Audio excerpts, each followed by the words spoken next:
Ladies and gentlemen, boys and girls, welcome to another One with 1 Nil. And today I'm joined by another very special guest, all the way from Sydney. We're on Zoom one more time. I'm joined by Tanya Davis. Tanya, how's it going? I'm good, thanks. How are you? Good, thank you. So, how we're going to start this, and you're the second person we've had on, but I'm not sure how I'm going to throw everything out. But at the end, I had Michelle Morris on previously, Sydney FC fan, no diehard fan. I asked her to give me one question to ask my next guest. And then we've got to start off with that one. She asked me, Oh pancakes no, or pancakes or waffles? how did I know she was going to ask this? I am definitely a pancakes girl. The waffles are a little too heavy for me now. Okay, interesting. I'm a waffle one if anyone cared, but it's interesting. Look, they're good. They're both good. They've got their time and place. Awesome. So we got the fun part the way. Tanya, just before we get started, let the people sort of know who are you, what do you do? You've got a Man City kit in the background, which I'm not too happy about being a Man United fan myself, but sort of introduce I yourself a little wanted bit. to make the space pretty for you, but hi, I'm Tanya. I've been around in the football scene for a little while now. People might know me as, yes, a Man City fan. Some people might know me as someone from Melbourne City, or they just know me because they've seen me on the internet at all the events. But Yeah. um, I'm Tanya. I'm a freelancer in football at the moment, and what I do is mostly local market research. So I pass on information for any international club or league who might be looking for information on how to either service the Australian fans better, or if they just want to learn something about the sporting scene here. And it actually doesn't even have to be sport. It could just be retail trends. It could be social media trends. It could be they're looking for a certain fan from wherever they're from. Unfortunately, I cannot reveal some of the things I'm working on right now because it's confidential. But in a nutshell, that's pretty much what it is. Cool. I can do social media producing as well, but my main focus and passion right now is more on the fan engagement side. Awesome. Awesome. And as we know, especially here in Australia, it's so important getting the fans behind it, getting the fans on board. And that's why I wanted to start this series where got to try and focus on whether it be A-League women's players, some of the local players, just mega fans and people like yourself just involved in different areas as well, which obviously have a passion and who have a passion for the game too. So I want to ask, what was your first sort of women's footballing memory? You're obviously in Sydney, so Sydney FC, I mean, we know how well they've been doing recently, but did you play as a youngster? What was that whole sort of thing? Well, I'm originally from Melbourne, but I grew up in Hobart and I did actually play soccer Okay. when I was in primary school. I went to an all girls primary school, and the first year we played, which was grade three, we actually played against the boys' private schools. There was no all girl leagues. Yeah.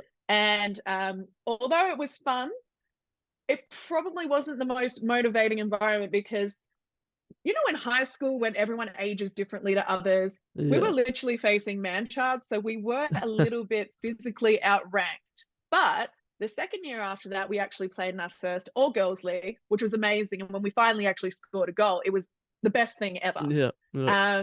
Unfortunately, there wasn't any pathways for me to continue football. At the time, it wasn't really a massive focus in my parents' life. I'm not blaming my parents whatsoever for not making me a football superstar. Um, for reasons that only now I understand as someone in my mid 30s.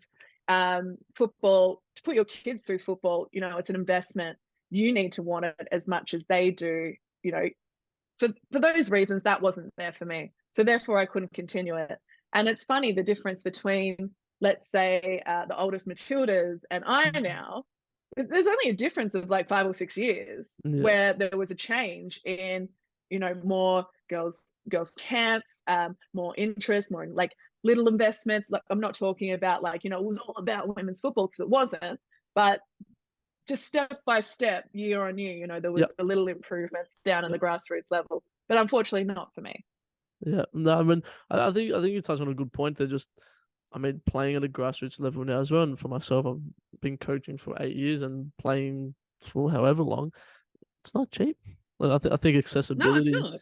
I think accessibility is It's probably the biggest part. And you can yeah, and I talk about think the men's game, but yeah, and I think I remember like I didn't even grow up in a football household. My dad is like a diehard AFL guy. Yeah, And I think one of the reasons why we moved back to Melbourne after Hobart is that he really missed his local just the club. I footy. think Yeah, there's an aspect of sporting passion that I get from my dad, just two different sports.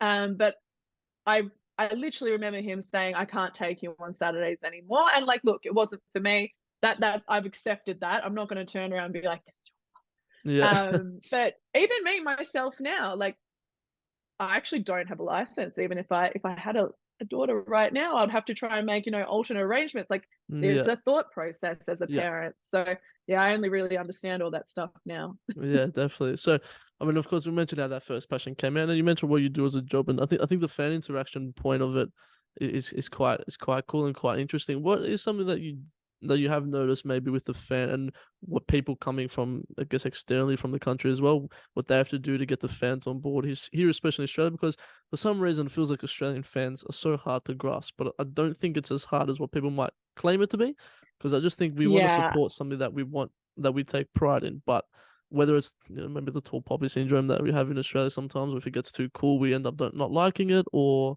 I mean, we know all the things that happen with obviously all the Sydney stuff and the APL sort of thing. But what's something for you, just maybe from a basic sort of ground level, that if we can really establish here, and especially for the women's game, to get the fans behind it, what's maybe one idea or one thought that you've come across along the way? it is a funny market, Australia. Yeah, Sometimes you can give fans everything they want, or it might go another way. And I feel like sometimes it is really hard to please people here, but that's not just in football. I think overall, if you work in sales or you work for like a clothing brand or some kind of entity, I do feel like that Australians are quite spoiled for choice. yeah, So because a lot of Australians have so many different options to follow, like a different sport, mm, some will follow, rugby and AFL, some will just follow golf. Um, you really need to make sure that your branding, your club, and also your club values are very clear to a fan. Because if a fan does not, identify with your values or with your brand, they're not going to buy into it. They need like a reason to live your badge. And I think that has been a bit kind of lost over the years. mm, I had someone ask me the other day, um, Tanya, I really want to get into A League. They're from the UK. And I'm like, okay, well, you have to follow Melbourne City. But they're like, why? yeah, And I was like, you know what? I have my own reasons for following because, yeah, I did. It started from Manchester City for me. I know it sounds really late, but yeah, I've got that yeah, like yeah, yeah, loyalty. But, for someone like him, what mattered most to him is community, yeah, um, youth development. Fans are mm, looking for not just football to follow, they're looking for causes and reasons. And that's what really drives passion sometimes in a fan. They want to feel like they belong, they want to feel like they're part of the story. definitely, definitely, and I think. And again, like that, if someone, I mean, obviously I was born here, grew up here, and the reason why I follow Mm. all my sporting teams are because it's who my dad goes for. You know what I mean? Or Mm-hmm. someone that I grew up with, whether it's AFL as we mentioned, my whole family supports Richmond in the AFL. So I had no other Yeah, and you teams. have that. Are you a Richmond fan? Yeah. Oh, yes, I'm a born and bred Tiger Oh, there we go. myself. Got the Thanks, teams. Dad. Even my dad's local is Mentone Tigers. But yeah, like, but you have an emotional Yeah, investment for whatever reason. yeah, It's and the emotional investment that is so important, and it is so overlooked sometimes in a lot of different areas in our life. Um, there was a thing I was thinking about where I've been on some TV appearances, either representing myself as a fan or maybe someone else. And I've always had this like super fan tag on me, which yeah, I like. Look, I don't consider myself a super fan. I consider myself as someone who likes football. I want to work in football, and I will passionately rave about, being involved in this scene. But if you kind of look down on fans and think, oh, they're just diehards, you're not gonna. yeah, If you misunderstand that, you're not going to keep them for long. yeah, yeah, Does that make definitely. sense? Yeah, no, I 100% agree. I think with Melbourne victory and something that's obviously more, I guess, personal to me is, oh, went to every game, been a Hmm. member for 14 odd years or whatever, 15 years. And it's once everything this year happened, I didn't go to a game since. It's because you kind of feel like, and it's like, and when people ask, why aren't you going to the games anymore? It's like, okay, Because yes, you were obviously, let down. You feel let down. yeah, it's You just like, feel I'm like, disconnected. yeah, I'm like, well, that's, what's the thing? And the cool thing is me wanting to start my own and hopefully in 20 years' time, get it to a massive, massive level like that. I now look at it from the perspective of a fan. And I think Mm, mm. that's what And I maybe this love is. that. And I know it's a business. I know you got to make money, but I think that's why if you just simply get people that are genuine fans and go, me, Mm, if I was a fan still right now, what would I want to see? What would I want to be a part of?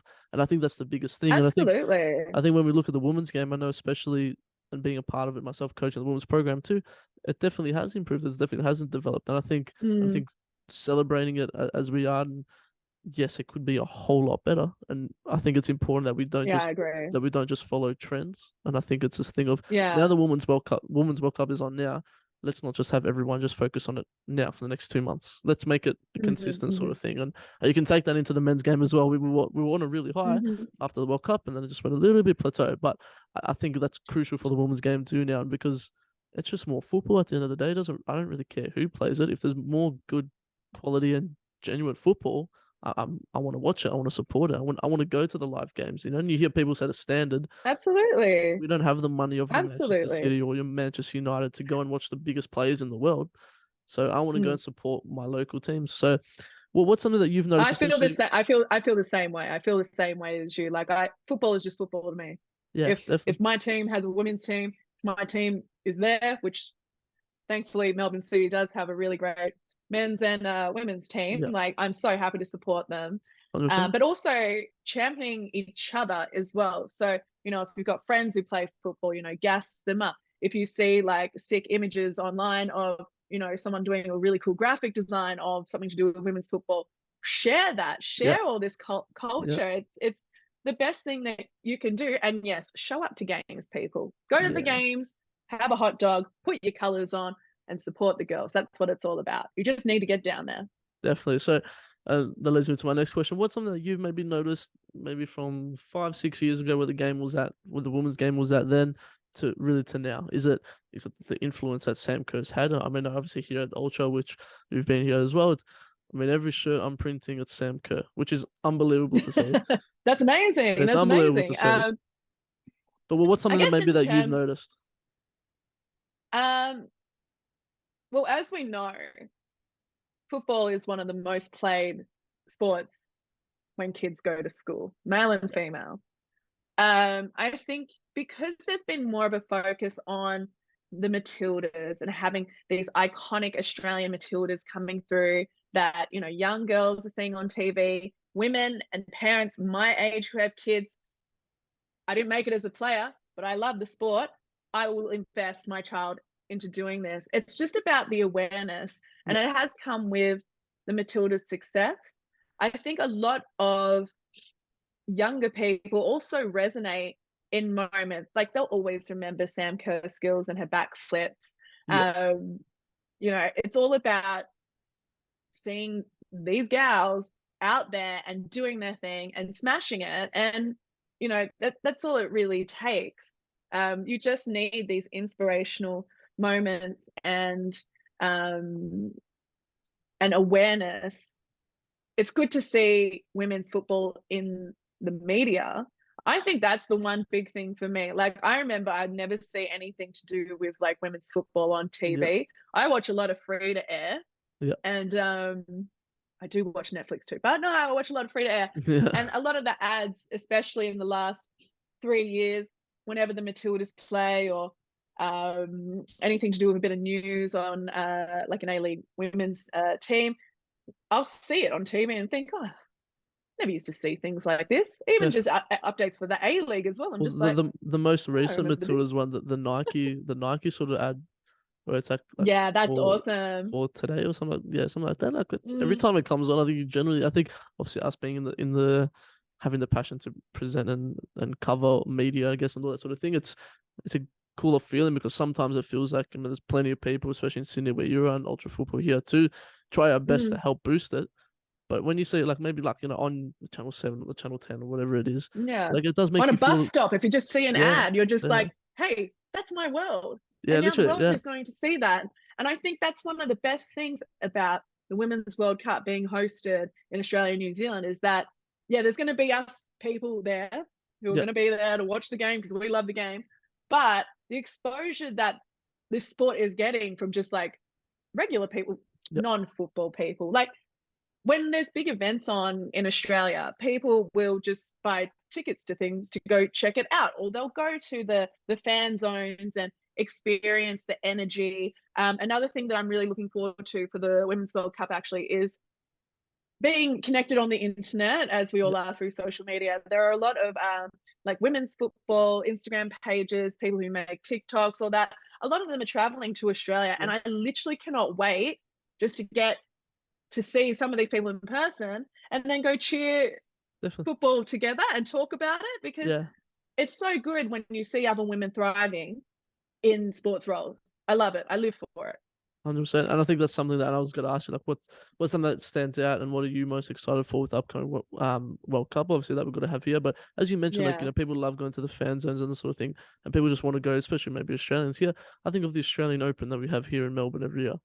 Oh, it's a massive event and Every everyone just goes for January, the hell of it, I December, swear. everyone's the biggest tennis fan. Yeah, literally, and because I think they've Mhm. done well to, you go down Rod Laver and John Cain where that all is, and there's big screens, there's beer gardens, and it's just a cool vibe to be at, sort of thing. So Yeah, it's literally just like a summer festival. Like yeah, I feel like especially after COVID as well, people are more inclined to say yes to things, you yeah, know. So if there is a cool there's a street festival on. So when it was World Pride in Sydney, we had like 2 weeks of just street parties and yeah, the whole neighborhood was just getting involved. And like I remember someone going, are you going to the street party? I'm like, wasn't there one the other day? They're like, yeah, but we're going again. yeah, Okay, yeah, okay, I love perfect. that. Let's roll. Let's move out.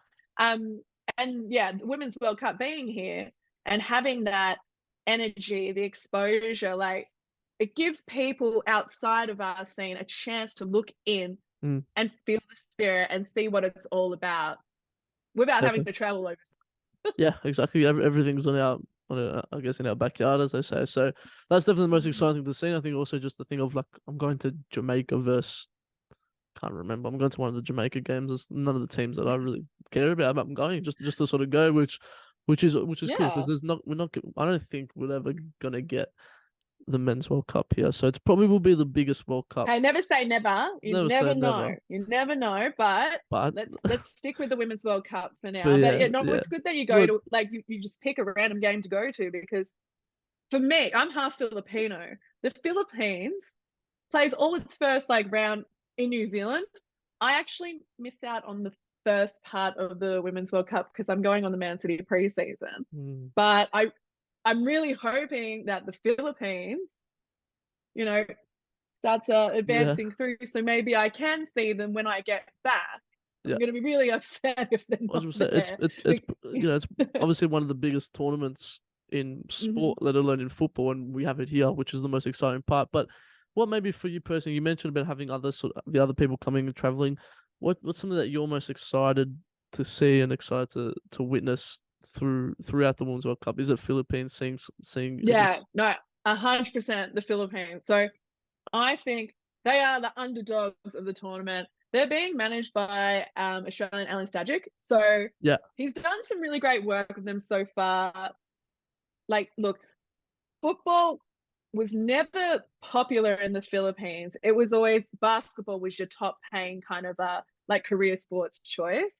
And both the men's and the women's Filipino national team would always struggle to find players. When it would come for, federation kind of stuff, they'd be calling around and seeing, who was half Filipino there's through good a connection. parent Yeah, to come and try and convince people to play. And then sometimes they would just try and steal people from the basketball side. And apparently, people would just end up going back to basketball. The football development in the Philippines in the last 10 years has definitely become better. So yeah, I really just want to see the Philippines do really well. Like, just do it for me, gals. Do it for me. Make me proud.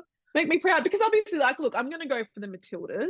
yeah, But if you're when you're mixed race, you you've got a second team or a third team, and it's 100%. great that you've got choice. Yeah, definitely. Yeah, exactly. It's just if one fails, at least you've got another one. Um, but we mentioned the Exactly. Matildas before, and it's been a fantastic chat. So thank you. But before we look to wrap it up, give me. I know it's difficult because they're still a little bit away, but a prediction for the Matildas that you might have for this tournament. Look, I'm gonna be honest. I do think they're gonna win. Sorry, Interesting. Philippines. I'm so sorry. I do think the Matildas are gonna win. But the team that we've had um for a little while now, and then you see the hard work that they put in. I just think they're gonna go all the way. The squad is just so good at the moment, Yeah, yeah, to me definitely. anyway. I mean, we got the goat in the team, Sam Kerr. There's other solid Yeah, players in there I'm too. looking forward to this. Might sound pretty biased. I'm looking forward to like Mary Fowler, Yeah, Lana Kennedy. They play for Man City. So yeah, yeah, Hayley Raso just left us, but I love her too. I think she's a great player. But yeah, I think they'll go all the way. You heard definitely. it here first, everyone. You There heard it we here go. first. There we go. We'll come back to this in a couple of months' time when Matildas are lifting the When the trophy. Philippines has won. Philippines Matildas final. Who do you go for? There you go. Mm, okay, I can't answer those kinds of questions. It's like the battle of my Just heritage. you just want to And draw for also the whole as time. well, yeah, just Yep. please draw, but somehow Philippines do better. No, there was what was it, the competition last year? I think it was the year before. And the Matildas smashed Thailand and they had to play the Philippines the next day. Actually, the Okay. Philippines didn't do too bad that day. But I remember just sitting there going, wow, I really need to pick a side here. But no, Yeah. like, yeah, I'd hope for a draw. But I think the Matildas, I think they will obviously do better. I think their development, the resources that they actually have as well are much better than the Philippines. Not discounting the Philippines at all. I think, a Cinderella story could happen. Yeah, awesome. Now, once again, thank you very much. It's been a great insight on sort of everything, but how we started your interview, we're gonna finish it. I've Hmm. told you who the next guest will be, but we're gonna keep it as a secret. Give me Hmm. one question that you would like me to ask to the next guest on One with One Nil. Mm. What was the best dish she ate when she was in Spain? Awesome, I love it. There you go. There might be a new clue as well if you want to find out. Yeah, Deep dive. clue. Who went to Spain? Yeah, There you I loved watching the trip. It was amazing. It was a really great bit of reporting, should I say. go. Awesome. Well, thank you very much for the time. All the best for your Man City trip, and hopefully you might find Jack Grealish Thank you somewhere so along the way. much. He's up and about still. So I think he needs a wheelchair by now, let's be honest. He was pretty legless. But yeah, thank you so much for having me. awesome. No worries. We'll leave a link to all your Instagram, all that sort of thing. Make sure to check all that stuff out, and we might connect once again once the Women's World Cup's on, just to see how your predictions are tracking along. Absolutely. Cool. Thanks, guys. Make sure to like, subscribe, do that business, and we'll catch you next week. Bye.